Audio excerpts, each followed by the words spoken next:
Hello, everyone, and welcome to Community Bookstore's virtual event series. My name is Hal Lavinka, and I'm the event director at the bookstore, and I'm thrilled today to be collaborating again with our friends at NYRB Classics to welcome Mark Lilla and Colm Tóibín for a discussion of Thomas Mann's Reflections of a Nonpolitical Man. While the pandemic has taken a toll across all of our lives, virtual programs like the one you're about to see have become bright spots in our days, and I want to give a huge thanks to our guests for joining us tonight.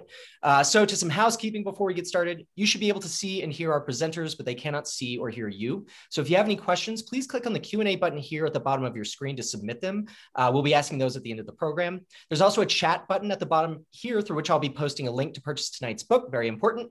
A caveat for tonight's event and for all virtual events, we're all at the mercy of our home internet connections and server loads. So please bear with any technical issues that could arise. We will try to solve them quickly.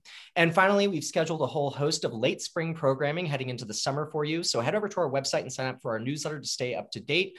One that I want to point out, next month on Tuesday, June 22nd, we're thrilled to welcome Joshua Cohen for the release of his scathing, brilliant new novel, The Netanyahus, in conversation with Curtis Sittenfeld. That program is up on our website now, and I'll be posting a link to register for that in the chat. And last but not least, we have enabled Zoom's new auto transcribing. So if your Zoom is updated, you just hit that button at the bottom of your screen and you'll be able to follow along. So now a little about tonight's guest, and we will get started. Mark Lilla is a historian and professor of humanities at Columbia University. With New York Review of Books, he has published The Shipwrecked Mind on Political Reaction, The Reckless Mind, Intellectuals and Politics, and with Robert Silvers and Ronald Dworkin, The Legacy of Isaiah Berlin. His other books include G.B. Biko, The Making of an Anti-Modern, The Stillborn God, Religion, Politics, and the Modern West, and most recently, The Once and Future Liberal on Political Reaction. And Colm Tóibín is the author of 9 novels, including The Master in Brooklyn and 2 collections of stories. He is Irene and Sidney B. Silverman Professor of Humanities at Columbia. His work has been translated into more than 30 languages, and his novel, The Magician, about the life of Thomas Mann, will be published in September. So the stage is yours. Mark, I just wonder, in your introduction to Reflections of a Nonpolitical Man, you say that Reflections was a pivot around which Thomas Mann's destiny as a writer turned. I wonder if you could just give us an idea of what that destiny was and in what way it turned with the publication of this book. Yeah, I think in a couple of senses, Mann had this early success with Buddenbrooks. He published it when he was 26 years old, and it instantly became a German classic and a worldwide event. It won him the Nobel Prize.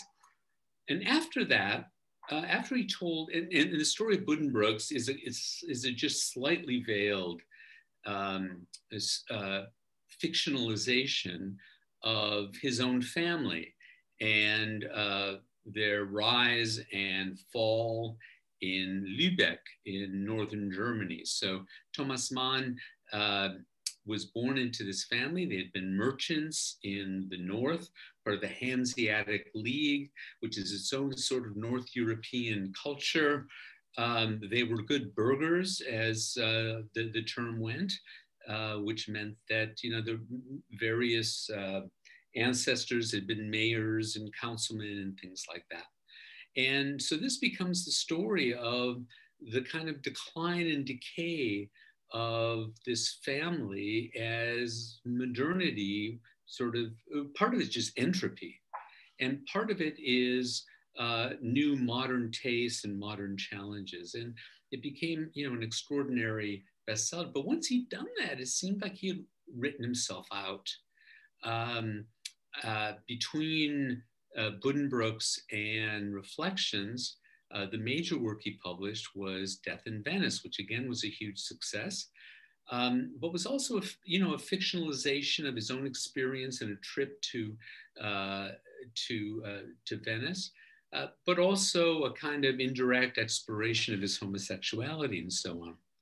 What happened after the Reflections and after World War I is that he somehow felt suddenly emboldened to confront history. And not history in the sense of taking a stand on certain historical things, though he did that at first, but in his later fiction, history becomes a backdrop that allows him to explore the psychology of different kind of characters in human nature. And it's as if the scale of his writings, I feel, just expanded. And it's out of that that we get Magic Mountain and Dr. Faustus. And could you describe his feeling when the First World War broke out? I mean, you know, this I suppose we would have called him in certain ways an ironist, someone who seemed very distant from, say, the marching world outside or the general day-to-day business of politics. That he was not engaged with that, but something happened to him. Yeah, and it's very difficult to know what it was, you know, sort of from one day to the next. You know, there's this moment. It's very interesting exercise as a reader to look at the diaries of various European writers and see what they were doing in August 1914 and how they described it in the experience. So the other one that's very much in my mind, because I read it most recently, was André Gide's account of August. And all of a sudden, it was as if this collective mania had infected Europe with a kind of hopefulness that was kind of accentuated by the weather. It was a beautiful month in August. And from one day to the next, all these young men who had not been very involved in politics are suddenly collecting themselves to go off to war, whether in Munich, where Mann was, or in Normandy, where Gide was. And it was this extraordinary moment when for everyone, it's as if the lid came off of something that had been brewing in European consciousness. And it turned out in a lot of writers. And with Thomas Mann, it turned out that August 1914, a couple of days later, he writes to his brother saying, I feel this sense of liberation. It's like the top came off. He felt he could breathe again. But when he breathes, it ends up being like a dragon's fire. And all these political sentiments that he had never expressed before. We have his letters, we have his diaries. He never wrote about politics. But suddenly, the moment Germany was attacked, well, as he saw it, Germany was attacked. Of course, it was the aggressor. Something clicked in his head. And, you know, it's a psychological mystery. And what's nice about mysteries is that you shouldn't try too hard to solve them. I like that it's a mystery. You know, it's like Catholic mysteries. You don't push too hard. Is it possible that we need to, that it's a surprise to see that emotion from the German side in 1914? You know, I know it really well from the English side, and I know it well from the Irish side, and that so many people were fired up in Ireland, including Catholics in the south of Ireland, to join the British Army and take part in this great moment, whatever it's going to be. Henry James in London is all fired up about the war and begins to hate Germany, which is never mentioned before or visited. So is it possible that what Thomas Mann is feeling in 1914 is actually what most Germans are feeling?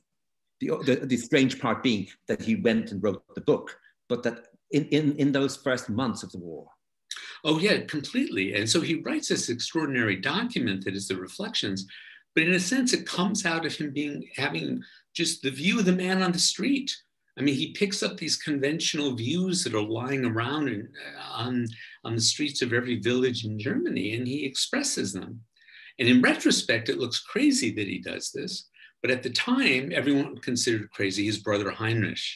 And so Heinrich, who had a reputation before Thomas, well, not quite, but he had become a more important writer and engaged intellectual at the time. He was very unusual in opposing the war. But Thomas somehow was speaking very much for the moment. And he writes, especially this article in 1914, sort of thoughts in wartime, that is just a kind of one-off, this extraordinary display of spleen and anger that comes out, and the rest flows from that. I mean, he seemed to feel that there was a need to wipe everything away, that he had it in even for can-can dancing. You know, that there was a sort of decadence creeping in, a sort of laziness and an idleness. He uses that word, and he felt the war would clean all this up. Yeah, well, you know, the interesting biographical question is to what degree he's talking about the culture and to what degree he's talking about his brother, Heinrich. You have a sentence which is very good, but Thomas is the kind of person, we all know at least one, who needs an adversary in order to develop his own identity. I think you're talking about Heinrich there. Yeah, exactly. And so his brother, and so there's a deep personality difference that transcends or goes deeper than politics between the two of them. Heinrich is very comfortable with himself. He enjoys being an engaged intellectual. They live together for a year or so in Italy. Heinrich loves it. Thomas keeps closing the curtains and staying inside. So for Thomas, who's the younger one, Heinrich is this kind of challenge to this kind of very controlled sense of self that he has. But on the other hand, he has a greater sense of artistic probity, I think, than Heinrich had. And so he looked a bit down on Heinrich at the same time, feeling that he was dissipating his talent. And so what we can see retrospectively about his reaction in 1914, once he writes the Reflections, is that the Reflections is page after page about Heinrich without naming him as a kind of social type, as someone who betrays literature, who is superficial, and so on. And so this dialogue with his inner enemy, you know, I quote just after the passage you mentioned, this gnomic phrase from Carl Schmitt, that our enemy is our own problem as an image. That if we really feel an animosity, it's because the person or the thing to which we feel this anger is in a sense a kind of crystallization of some inner problem for us. And that for me is the best summation of the relationship between the brothers, which you've also written about, you know, very, very well in the past. Yeah, I think one of the elements is a sort of masculine feminine element where, you know, Heinrich is always there as they're growing up as the clearly he did not have any homosexual feelings, whereas Thomas has all of those. And that he's a sort of braver figure in the world. He seems to be able to navigate things much easier than Thomas does. And of course, they bring that with them all their lives. So that year spent in Italy, in Palestrina, there's a sense of the two of them, not two brothers together, but two brothers involved in some sort of battle over who's going to be the writer, who's going to be the one. And of course, Buddenbrooks became the book, but Heinrich continued publishing. So when the war breaks out, Heinrich speaks reason. He's lived in France, he's lived in Italy. You know, he really has no interest in Prussian militarism or, you know, everybody's, I mean, he says very sensible things, but he then writes an article. And I wonder, I mean, he really does throw petrol on the fire, because Thomas is already writing Reflections of a Nonpolitical Man, and then his brother writes an essay on Zola. Yeah. So if you could just take us through what that felt like, that essay. Yeah, so Thomas had both written this early essay, which we translated for the first time in the book, Thoughts in Wartime. And he's also given a kind of pompous speech about Frederick the Great and saying that now we're Frederick again. And his brothers just had enough, you know, basta. And so he writes this article, which is, you know, kind of schmaltzy and sentimental, melodramatic article about Zola and the Dreyfus affair. And he performs what might be called the reductio ad Dreyfusum, where, you know, all politics can be reduced to the Dreyfus case. And every political issue is like that. You know, either you're on the right side or you're not on the right side. It's a moral test. And so he writes in this way, and right from like in the first paragraph, there's this dart that comes right directly towards Thomas, saying that, well, you know, these writers that peak early, write a great novel at 26, you know, they kind of fade out later on and so on. And so there are all these digs at Thomas, but fewer than Thomas thinks. And so he also projects a lot into this article, which crazily has never been translated into English. It needs to be by some enterprising graduate student. And as soon as Thomas reads it, which is quite a while after it's published, he slowly just breaks off all contact with his brother. And there are these scenes when you read the letters and diaries, especially the diaries, Thomas says, I was in the opera and I see Heinrich, down there, and I turn around and go in this direction.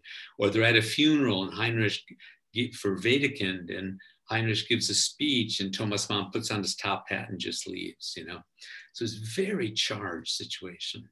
And was that relationship between the brothers, obviously it became widely known. And it became almost a sort of metaphor that if you wanted to talk about what the argument within Germany was about pacifism and militarism, you could talk about the Mann brothers, and that they became that it became emblematic of the wider argument. No, absolutely. And if you search on the internet, you could even find caricatures of the two of them that were published in newspapers and magazines. But you point to something very important when you talk about Heinrich being, I forget what word you used, but a kind of braver figure. And Thomas had a haughtiness about him that could be unbearable, but it actually came out of a kind of insecurity, I feel. I don't know if you feel the same way, that part of his haughtiness is he never had the confidence that Heinrich had. And then Heinrich kind of crashes and burns later on. But I think that's behind it. Do you? I do. And when you talk about there being someone who needs an adversary in order to flourish, which of course Thomas Mann had very much when he lived in California during the war, Bertolt Brecht was his adversary. And he got a lot of energy from not seeing him or for disagreeing with him or for dissing him in various ways. But I think he was also susceptible to who he was seeing. And I think this occurs also in California, where because he's seeing Adorno, he's getting a lot of energy from Adorno. But I think much more in this period, you have to think, who is he seeing? Well, he doesn't have a group of friends. He never did in Munich have a group of friends. Once he marries, he settles into his study and into his routines. He sees people at the opera, but he doesn't have a peer group. He's not part of a group of writers. So that when we see in the diaries that Ernest Bertram, who later will become a Nazi and after the war will be prevented from ever teaching, and who's writing a book on Nietzsche. And so this sort of right-wing figure who's very determined realizes, in my view, how susceptible Thomas Mann is to various ideas, that he's open to them in a way that, he is a non-political man in that sense, that he doesn't actually have a fixed politics and therefore is susceptible to anyone coming in with that. Do you agree with that? Oh, I do very much. And in fact, anyone interested in following this thread, Robert Norton, who is an accomplished professor of German at Notre Dame, has brought out Bertram's book on Nietzsche recently, or the past 5 years or so. And you can see what Mann is drawing his ideas from, and the introduction by Norton helps a lot with that. But it's also that, what comes out very clearly in the diaries and the letters is that it's not only he doesn't have a circle, he doesn't have a friend, right? I mean, yes, just a correct. friend. No, he doesn't have a friend, no. And so Bertram is one of his only friends. Yeah. And so in this vacuum, Bertram would come, now he's meeting Thomas Mann. And so Bertram is very excited about this. And so he knocks on the door all the time and he comes in and Katja rolls her eyes, Thomas Mann's wife. And Thomas Mann absorbs this stuff like a sponge with very little criticism. And then there's this poignant moment after the war where they meet very briefly. You mean after the Second World War? After the Second World War. Yeah. I believe that's right, that he met with Bertram once. Yeah, it's very sad because Thomas Mann knows exactly what Bertram like he's lost everything, but he had to live through the whole thing. You know, in other words, he's one of the ones that Mann has his sights on, who managed to, you know, keep going under the Nazis, and in a way, because people like him who had written books on Nietzsche began to support them. It made a difference to them having that sort of bedrock in academic Germany. Yeah, and you know, it's very striking in the, you know, again in the diaries and the letters that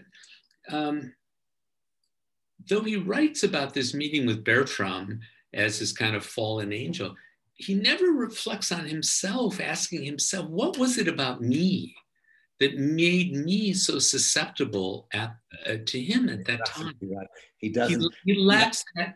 Yeah, he almost can't. That if he starts that, because he really wants this. Well, we'll come to that in a minute. But can I ask you this? Okay, so you have these very strong emotions. Maybe every country feels them at a certain moment, where you feel, and now I know I'm an American. I mean, Barack Obama talks about it coming back from Kenya. James Baldwin talks about it being in France. You know, now on Bloody Sunday, for example, in Ireland, you feel, now I feel Irish. And then you have to think the next day, when you wake up early in the morning, think, that was a funny feeling yesterday. I don't want to pursue that, you know? But the difference here is that Thomas Mann really does spend for some time in late 1914, early 1915, to maybe early in 1918, writing a book. In other words, he doesn't just have the feeling. He does nothing else for about 3 years except write the book. So the question I have for you is, what did he put into the book? Well, what's extraordinary for me about the book, and I try to bring out in the introduction, is that you are present for at a kind of, you don't know what it is. Is it a psychotherapy session where someone is searching throughout you? There's sort of a center to what the, you know, neurosis is, and we're all going around that, trying to figure out what that is. And this is a kind of transcript of that. Or is it a kind of exorcism? And so the book is you know, gives nonlinearity, you know, a new bar up there. It is so nonlinear. And it's a kind of stream of consciousness where every moment he sounds like he really has himself together. And then you look 20 pages later and he contradicts himself. It's a book written with great passion. I gave a seminar on the book last year at Columbia, and one of my students said something really amusing. I think you'll like this. Said that reading him is like watching a beachcomber who's walking down the beach, and he sees this and he sees that, and he starts picking these things up, these kind of random thoughts that he has. And by the end of the book, he's in a different place from when he began it. And to his credit, he did not edit that out. Yeah. So the last chapter of the book kind of reflects on what has happened in the book and what has happened to him. So simply as a piece of writing, it's an extraordinary document. Mark, if we were to take the book seriously, I mean, if just forgetting about it as you know, its structure, the sort of hysteria in the book, and the sort of also, as you say, the way one could psychoanalyze him using this book. But are there serious ideas in the book? Well, yeah, and I think that in that sense, it's kind of an undiscovered book, because it's called Reflections of a Nonpolitical Man. And so your first thought, you see the title, well, what is this nonpolitical man? But then you're so captivated by Thomas Mann's tortured relation to politics and knowing the history at the time, you get distracted by that. And it's very easy for readers to lose the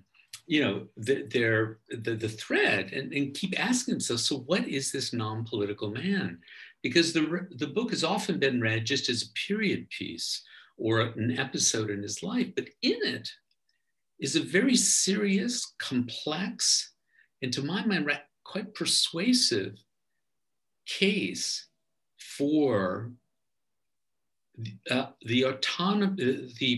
political autonomy of art. That doesn't mean there's no connection. That doesn't mean that one can't be an artist and also committed politically. But he sees that what what is threatened by what he sees as a kind of Jacobin tendency in politics. There's a temptation for people who feel quite understandably passionate about some political end to turn their work in the service of some political idea. And what they don't realize is that they become indentured to that idea. Yeah. And what they lose is themselves. Yeah, and he uses Turgenev to show how people disapproved of his work because he wasn't following an agenda. He seemed to give his characters a sort of an autonomy. But what I'm asking you really is, I'm asking you about the political ideas about Germany, about what it means, what the German spirit is, the difference between culture and civilization, the Volk, the folk, that those ideas really matter in the book. He's taking them very seriously because he's taking them personally. And then he's working out some sort of tradition for them. And then he's giving them a future. He's saying that this could, I don't know what the word in German is, but in English it's global. That he uses the word global. This could become global, this notion of spirit, of something within the self, of that not just the artist feels, but everyone feels, that is outside democracy. Democracy wouldn't work for this, and requires some really quite almost set of metaphors or poetic explanation. But in any case, I just wonder, do you take it seriously? Well, I take it seriously in the sense that it's kind of a distillation of a certain not only idea of Germany, but an idea of politics. It's one of the best expressions of that doesn't immediately strike you as simply militaristic. There's very little, militarism is not really there, but as you say, it's a kind of civilizational idea. And then what happens is that in 1918, there's socialist revolution, Soviet revolution in Munich, but there are these little revolutions about Germany, and he drops it immediately. He drops it like a snake drops a skin. I mean, the book comes out a month before the armistice, before the end of the war. Right. So, I mean, if you're thinking of publishing a book like this, it's the very worst month, isn't that right? Right. Well, yeah, that's right. I mean, it's the most untimely literary birth I think I know. And he was almost lucky that the people who ran the Soviet in Munich hadn't read it, because they really would have been, he really would have been much more targeted as a spokesman for something that they really were opposed to in those few weeks. Yeah, and it's really quite touching because one of the leaders of the Soviet, Ernst Toller, fancied himself a poet. Maybe he was a good poet. I don't know. I've never read it. And so he made sure that Thomas Mann was spared, but he hadn't, you're right, he hadn't read this. It was just the fact that he was a writer. Now, you talk in the book about what you mentioned, that you feel like an analyst, as you're reading the book, saying, what was, there's something underneath the book, some set of passions that are as yet undiscovered by the author, that are emerging in the book. Why did this change happen in Thomas Mann? And for example, not in Ernest Bertram, where he moved very quickly, it seems, away from all the positions he'd held so passionately up to the time he published the book. How did this happen? Why did it happen? Well, I don't know the extent. Well, I think I can guess that he was not very aware the extent to which this was really part of this fraternal struggle that he was going through. But he saw in Heinrich, and he saw in modern culture and modern democratic politics, which he couldn't distinguish in his mind. And he admits this. He says that, I've never been able to separate my struggle with my brother from the struggle of, over Europe. That it was a threat to the very idea of art and the autonomy of the artist. And for him, the fundamental fact of the artist is free. And he has an idea of freedom that for him is supra-political, trans-political. And So somehow feeling this from his brother, because of his brother's, way of writing, his politics, his devil-may-care attitude, his journalism, and his own kind of monkish seriousness. And then to see France attack Germany, where France is what Heinrich loves, there's kind of a mind meld there. And what he seems to be letting go, I think, afterwards is a struggle with Heinrich. And that it's not so much, he can't articulate his change until later. Yeah. It takes him until 1922 or later to articulate his, in a sense, depoliticization. Yeah. I mean, certainly if you're writing a novel about it, as I was trying to do, that first meeting between the two brothers, and they have not spoken, but it's not just they've not spoken, it is a huge gap between them, which has been public. And simply coming into a room to see that Heinrich has had a child, and the little girl is wandering around and suddenly sees his brother. And because he's so susceptible, that softens him. But the other ideas, which I just wanted to throw out to you just to see what you thought, was his marriage was very important. Because it added to his resentments. In other words, instead of resenting just Heinrich, he could resent all Katya's family for the fact that they had so much money, they had so much art, they knew Mahler, for God's sake, whereas he was a provincial from Lübeck down in Munich, but that Katya was an extremely sensible person, and she saw things much more clearly always than he did.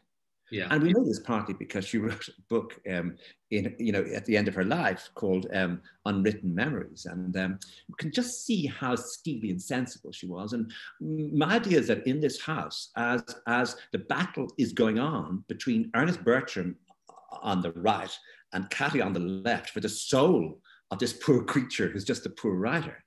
And that, but the second thing I want to throw at you is that could it have been a class question? That he just didn't like the look of these louts who were now emerging, in Munich, on the right. That he just knew there was something that he certainly wasn't going to in any way offer his allegiance to them. Yeah, no, those are two very interesting thoughts. When people read your novel, I think one of the things they're going to appreciate is that you give Katya her due, and you really give her a voice here. And a substantive voice, not just as the wife of Thomas Mann, but as you say, she's kind of solid in a way that he is not. Yeah.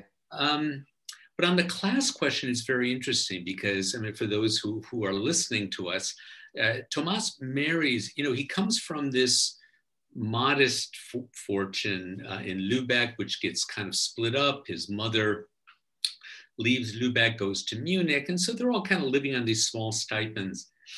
And then he meets this Katja Pringsheim, and her family is, kind of a classic Jewish, fairly new money, highly cultured. Father is a mathematician or physicist, I forget which. And they represent a kind of new class. They know all the musicians in town. They know, as you say, they know Mahler. They know Bruno Frank, and so Thomas, in a sense, is stepping up. But in a sense, he represents the old Germany, and they represent, in a sense, a newer Germany, right? And so he's faced with himself feeling like an older German, with the Pringsheim being a newer but much richer and highly cultivated other class, and then the hoi polloi down below, who are susceptible to Hitler and all the rest.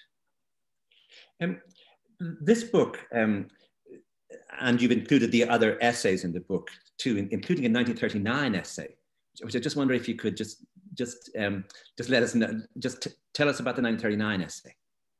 Yeah, well, at a certain point, Mann feels he has to, it's after, so this is quite late. And Are you talking about the Deutsches Republik essay? Yes, I am. Yes, yes. Yeah, I forget. Is that 1939? I'm not sure, but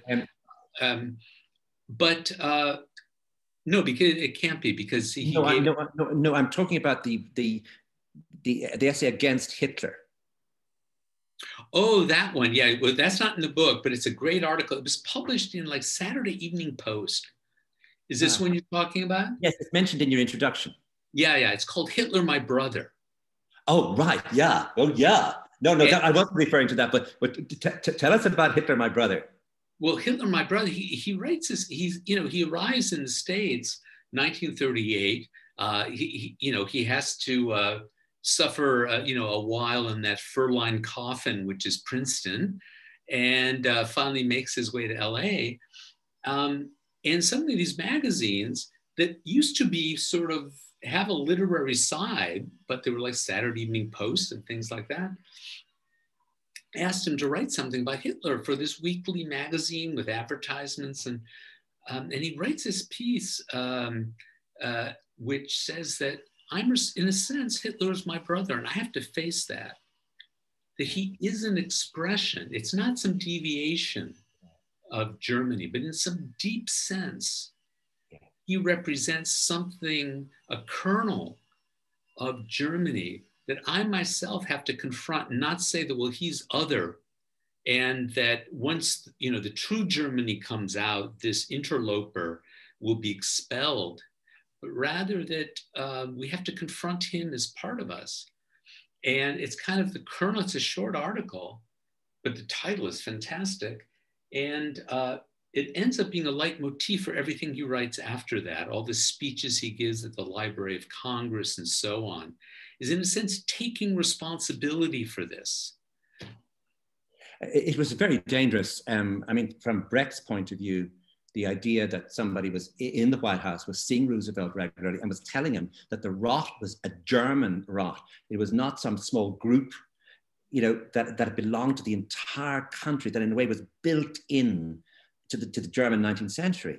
And of course, this was a very dangerous position if you were Brecht, because it suggested that it offered you an excuse for what Morgenthau was already arguing, that Germany should be razed to the ground, it should be cemented over, it should grow Brussels sprouts in the future in the Ruhr Valley. Well, even more than that, it's interesting that, in a sense, Brecht and Heinrich become defenders of Germany against Thomas, saying that, in fact, this man is an imposter. They all drank the Kool-Aid. Once we drain the Kool-Aid and get rid of him, Germany will return to itself, which is a corrupt capitalist society that needs a revolution, and then we'll go on.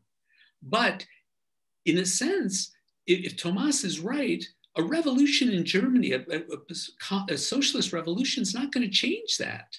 Yeah. There's something deeper that in the DNA that needs to be confronted and extracted. Yeah. One of the values of this book is to show how somebody can change their mind, is to look at the ideology in this book and look how quickly it melted away. But it also gave him an insight. So that I think when he came to write Dr. Faustus, he had some sense of the darkness because he had been there, because he had personified it. And but what's really fascinating is that when he arrives in America, he becomes such an important figure. His books sell in large quantities, which gives the Knopfs make him into one of those writers, which we all want to be, that every civilized household in America has to have a copy of the books. So that, he really, really sold, including very difficult books sold. Dr. Faustus was book of the month in America. Yeah. But it isn't just that, it is his political importance, that he was seen to be the leading figure, the spokesman for not only for the German emigres, but for a Germany of the future. One of his books was called The Coming Victory of Democracy, and that he became a great Democrat. And it isn't just, he wasn't making this up, he meant it. Do you accept that the change, that the big thing you learn from this Reflections of a Nonpolitical Man is I have to say I have mixed feelings about this. certainly, you know, what you said about the being, about his popularity, you know, he gets off the boat the first or second time, he's taken to Madison Square Garden, and there's something, I forget the numbers, like 5,000 people outside fighting to get in to see Thomas Mann. You know, just imagine. I mean, this didn't just happen in New York. I mean, this happened all over America when he began to travel in those years in the war. That enormous crowds came. Yeah, and I'm looking here. Yeah, at one point in his diaries, he writes to himself, though, democratic idealism, do I believe in it? Am I only adopting it as an intellectual role? In any case, it is well to remember this world. So I think, and so, no, but I think what happens is that, you know, he, you know, bends the knee to Caesar when he comes to America and does the right thing, but then he catches up to his public position, you see? Because you know, you have to say, and I'm sure you've read them, that the speeches he gave are banal. He's not a political thinker. You know, they're well-meaning and heartfelt and sometimes well-turned platitudes. Oh yeah, there's no question of that he was not a political thinker. But the great thing to watch him is just how susceptible he was to to any environment he was in. So what's fascinating then is that there is a third act in this, that as America changes after the war, he's not as welcome as he was. Oh yeah, that's an extraordinary story for those who are watching, that at the same time that Thomas is giving these lectures and being sent out by Eleanor Roosevelt, that the FBI kind of smells a rat. And part of it is because of his kids, Erica and Klaus, who are both gay or bi, have some drug experiences, hang out with left-wing types. And so you get a foretaste of what's coming with McCarthyism during the war, and so the FBI show up at Thomas's door and knock. This didn't happen in Germany. He got out before that happened, but it happened in LA. In Pacific Palisades, they're knocking on his door and interrogating him. And so his reaction was very strong. And also there were little bits of rebellion. I don't know if you know this, but the Manns even named one of their dogs Alger, after Alger Hiss. Yeah, they did. So there is then the issue over what does he represent when it comes to a partition Germany? And does he represent American interests? Because of course, the return of Thomas Mann finally after the war is going to be noticed all over the world as to what he says and where he goes. So then the Americans become very concerned that he's going to go into the East. Yeah, and and in a sense, you know, again, you know, as we agreed, you know, he's a political neophyte and he blows with the wind. You know, you can find passages in the letters and diaries where he says, you know, socialism is the future, communism is the future, Russia is the alternative to the United States, and then he changes. And so the big drama comes about when he is offered the Goethe Prize in Weimar. And Weimar after the war is, of course, in the Eastern sector. And for him, he still has this idea of cultural Germany. So these borders are meaningless, but politically they aren't meaningless at all. And he doesn't know how to be politic. You know, there's a difference between being political and being politic. And he doesn't know how to be politic in this case. And he ends up going at a time when, you know, in American politics, there's this shift from Germany as the enemy to Russia as the enemy for understandable reasons. And for someone to go there as a propaganda coup for the East, which it was really, really foolish. And so, but at a, you know, if one looks trans-historically, it makes perfect sense and kind of gives hope for us. So he goes, and you know, it hits the fans. And they never let him alone after that. All these right-wing magazines published articles. Even the New Leader, which was just a democratic socialist magazine, published all these attacks on him as a fellow traveler. And, you know, at a certain point, he just said, screw it. And they left and went back to Switzerland. Yeah, so that he's in his late 70s, and for one more time, they suddenly decide to go, but they go to Switzerland. And what he does next is really amazing, isn't it? That he probably knows he has one more book. And he looks back to a short story of maybe 40 years earlier about a trickster, a con artist called Felix Krull. And what he starts to do is to give Felix Krull his own experiences. That Felix Krull is just a complete con man. He's good looking, you know, he can get money out of people. He can get people's trust. And in a way, it's a sort of secret autobiography of, this is how my life has been, that I have moved with the wind. I have fooled people. As a novelist, you're always fooling people. You're always making people think things are true that they're not. But I don't just mean that. I mean that as an extraordinary political trickster, that you cannot pin him down. Even as you say within the book, Reflections of a Non-Political Man, that there are so many variations, that it's a set of moods. It's not exactly a diary, but it does have its moods. Yeah, no, that's very insightful. I hadn't quite put it together that way in my head, that, you know, the short story about Felix Krull is really about the artist as a con artist, right? And, you know, what he writes later, novella, is this other kind of biography. That's really helpful. Yeah. I wonder if we should take questions. Let's do. Hal, are you there? I'm here. Okay, we have some good questions, so I'm just going to run through them from the top. A fun one to start with. Why doesn't Thomas write about all the death and destruction of the war? Seems like a very strange lacuna in such a long book about the war. You mean, and so you mean World War I? I'm assuming so. Yeah.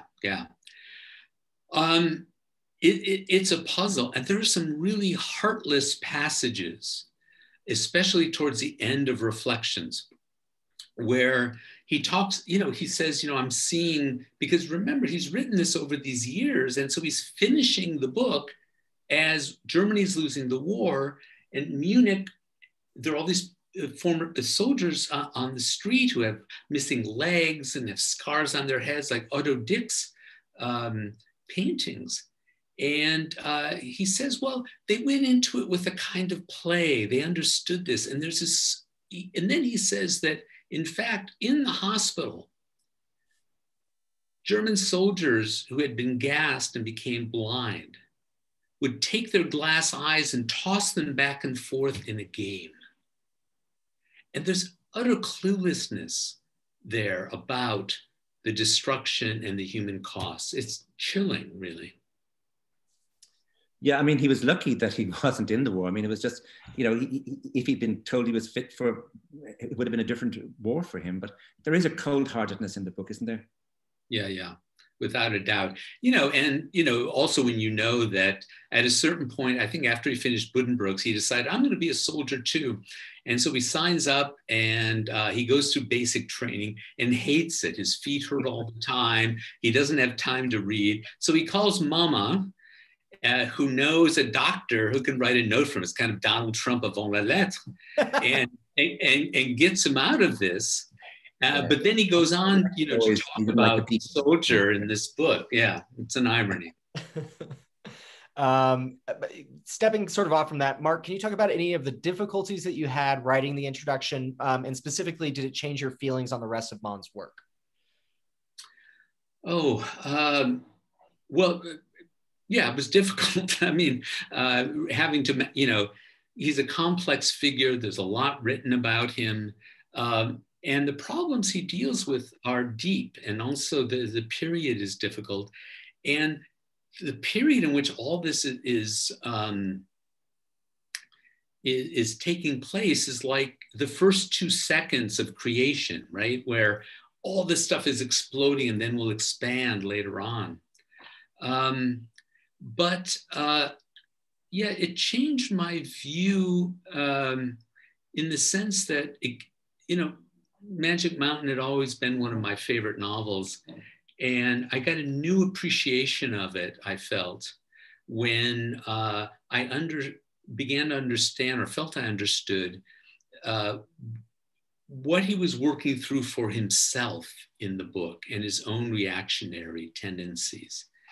And once I appreciated that more, I have to say that my appreciation of Dr. Faustus declined. I don't know how Colm feels about this, but it seems a rather rote exercise, all these needless digressions about music that are cribbed from Adorno. So I feel less strongly about that and more strongly about the Magic Mountain. A question for Colm. Colm, did you run into these essays while working on your novel? Very much looking forward to read it in the fall, says this person. Yeah, I mean, it's one of the problems you face when you're trying to deal with a character is Thomas Mann cannot be presented heroically. But if you then overdo his weakness, you end up in another, I think, false position. What you have to work out constantly is that his wavering presence, that his uneasiness, he's never sure himself. And so, yes, I certainly read the book. And I think anyone who reads the book, having just, say, read Death in Venice, thinks, what a shocking, I mean, to have this book in between Death in Venice and The Magic Mountain really is interesting. I think, as Mark's just said, that I think it gives you a sense of that he had to go through some immense purgatory of his own. He had to expose his own foolishness. He had to see everything, see what argument looked like, the shape of argument, so he could fill the Magic Mountain with arguments that were much more interesting, purer, and also put so much irony surrounding character in the Magic Mountain that is so missing from the book. So I think for anyone studying human nature, this is the most interesting book because you can see what came before and after, and you can see how none of us is ever pure. And he's a really good example of, I think, political impurity. And I think personal integrity is not his great forte either, you know? So he interests me enormously because of all those, I suppose, ambiguities and variations in how he functions in the, you know, as a moral figure or as a political figure or even as a sexual figure. Yeah, I think that's very good. And also, in a sense, gets him out of himself. That Buddenbrooks was really, is about his family. Tonya Kruger, which, you know, is probably his, you know, best short story, is really a veiled treatment of himself as a writer. And after that, he becomes the kind, after Reflections, he becomes the kind of aesthete that he praises in Reflections, where he really is just, he wants to be close to reality and present all the psychological contradictions and complexity in everyone, a kind of thisness to the world that was absent in what he wrote before. Just a general question for anyone who would like to dig deeper into Mann's life. Do either of you have recommendations for general biographies? Well, I would say first the Hamilton book about the brothers Mann. It's so well written, it's non-academic, but Colm, maybe you have a favorite. Yeah, I think that's a Nigel Hamilton book. Also, Katia Mann's this book called Unwritten Memories by Katia Mann at the end of her life. And then there are a few big biographies. I suppose the Anthony Helibut biography is the one that I probably favor most, but the others have their virtues, and there's a new big one in Germany that hasn't been translated yet into English, but there's no shortage of information on this man. But also, as Mark mentioned, the diaries themselves are really readable and really give you a picture of, you know, especially when it comes to moments of crisis in German history, to what this man was thinking or doing during those days. And so I think the diaries themselves are interesting. Yeah, and no, the diaries and the letters, actually. I thought you meant just secondary. Diaries and the letters are the first thing to read. And they're so compelling that it hurts to think about the fact that he destroyed all these diaries. and a lot of them He was very brave. I mean, saying that they would be published 25 years after his death, realizing that all the homosexual content was in them. And I think it surprised a number of his readers, people who loved, you know, Buddenbrooks or something, thinking that he was actually thinking about young men. Almost every day he had something new to say about some object of desire. And the object of desire was usually, you know, in his late teens, early 20s. Yeah, and you know what's interesting. What can I say? One of the pleasures of learning about that pleasure, I suppose, is that you can't drag Thomas Mann into some simple picture, let's say, of gay rights today, or sublimation or repression or anything like that, all of which exists. But for him, you know, it's so embedded in himself and a personality that you get a better sense of the intimate struggle with the self that, you know, we all go through. Sometimes it expresses itself in a struggle with sexuality, sometimes in other things. But, you know, it gives you a three-dimensional sense of a person going through this. Gore Vidal was absolutely thrilled to find the diaries that Thomas Mann had read, The City of the Pillar, and that he wondered if he shouldn't have written a book like that himself. And Gore was tremendous. Said, "Did you see what Thomas Mann said about me?" I said, "Yeah, he thinks you're great." and he did read The City of the Pillar, and he did, you know, yeah. I think I'm going to select this as our last question for the evening. So many writers and artists in Germany embraced the war. This person is thinking of Rilke, who was thrilled before he turned against the war. How is Mann different from these other writers who were thrilled at the opening salvos of war, but who later changed? Well, I would say that he never stopped thinking after the war. You know, there was all this, the tensions among German writers after the war were really intense, because you had writers who had supported the regime and then stopped supporting the regime.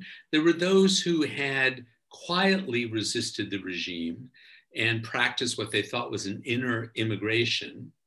And then you had those who left and said nothing, and those who left and said a lot. And among these four groups, there were tremendous tensions. So those who had, you know, who had practiced what they thought was this inner immigration, loathed Thomas Mann, because they felt that they had kind of sucked it up and survived. And here's Thomas Mann telling them about Germany and German literature coming in. So there's that difference, but even more, Thomas Mann sort of worked through the experience like no one else. You know, there's a German verb, durcharbeiten, you know, literally kind of working through the whole experience. And, you know, there's the Klemperer diaries and things like that, extraordinary documents, but there's nothing like what he does, puts himself through, I think, intellectually after the war. Do you Colm? Yes, I think that it's who he became that really matters, you know, and as you say, I think the question of wealth is also there, and also the question of style. People thought that the style he wrote in was old-fashioned and represented some sort of Germany that Robert Musil didn't want anything to do with.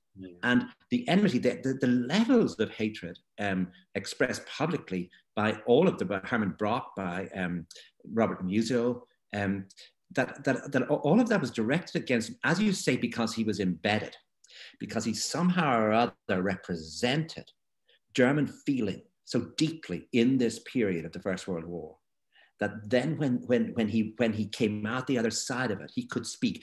There was a sense that when he spoke, he spoke because it mattered. A density or texture had entered into his tone, which we get in The Magic Mountain. But I think we also get in the diaries and the way he conducted himself, especially when in exile and in America. So yes, there is something very special about him because of this book.